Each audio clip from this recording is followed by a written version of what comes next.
Hey everyone, and welcome to RUBIN'S Mind Lab, where we break down the latest research into what it really means. Ever wonder why some people seem to have a harder time accepting others, especially when they look different? Today we're diving into a really important study that explores just that, looking at how we can actually change social bias towards people with visible facial differences. This isn't just about pretty faces, it is about understanding the roots of prejudice and finding ways to make our society more welcoming and understanding for everyone. Think about it, a scar, a birthmark, or a condition that changes someone's appearance. These visible differences can unfortunately lead to staring, whispers, and even discrimination. The people experiencing this often face real struggles with their mental health and social lives. So, the big question this research team wanted to answer was this: what actually works to reduce this social bias? They weren't just guessing, they dove deep into existing studies to see what evidence already existed about changing people's minds and hearts when it comes to visible facial differences. They scoured a bunch of academic databases, looking for studies that actually tested some kind of intervention.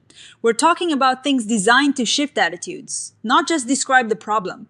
They were looking for solid research, like experiments or studies that compared groups. After sifting through thousands of articles, they narrowed it down to just 4 studies that really met their strict criteria.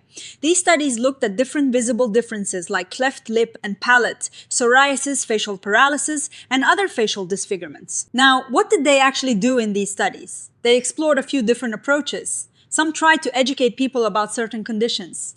Others involved direct or indirect contact with individuals who have these differences. Here is where it gets really interesting, the results. They found that just giving people information like facts about a condition didn't really move the needle much. It had a limited impact, which is honestly a bit surprising. But when they combined education with some form of contact, things started to change. This contact could be direct, meaning meeting someone with a visible difference, or even indirect, like hearing their personal story through a video or audio recording. This is a huge takeaway. It seems that hearing someone's personal story or actually meeting them is far more powerful than just reading a pamphlet.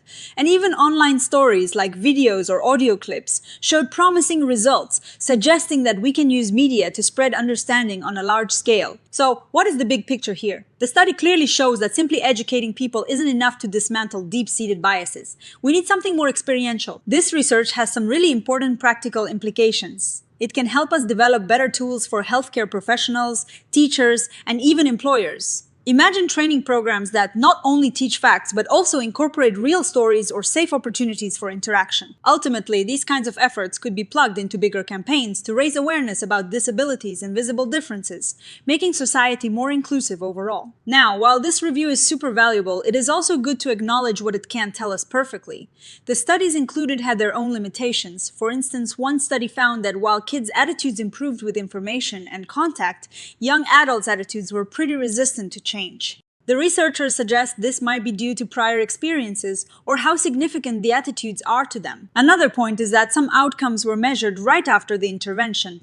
How long do these positive changes last? That is a big question that needs more investigation. Also, in a study looking at psoriasis, they couldn't randomly assign participants to groups, which means there is a small chance other factors could have influenced the results. And what about the future? This is where things get even more exciting. Beyond face-to-face or narrative contact, could things like virtual interactions with AI characters make a difference? It is a fascinating thought experiment for future research to explore. So, to sum it all up, this review really emphasizes that while education is a good starting point, it is the personal connection, whether direct or through stories, that truly breaks down barriers.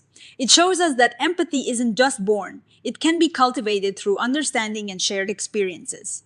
It is a hopeful message that with the right strategies, we can create a world where visible differences are seen not as something to shy away from, but as just another part of the rich tapestry of human experience. What are your thoughts on this? Have you had experiences where learning someone's story changed your perspective? Let me know in the comments below. And if you found this breakdown helpful, please give this video a thumbs up and subscribe to RUBIN'S Mind Lab for more journeys into the fascinating world of psychology. We'll see you next time.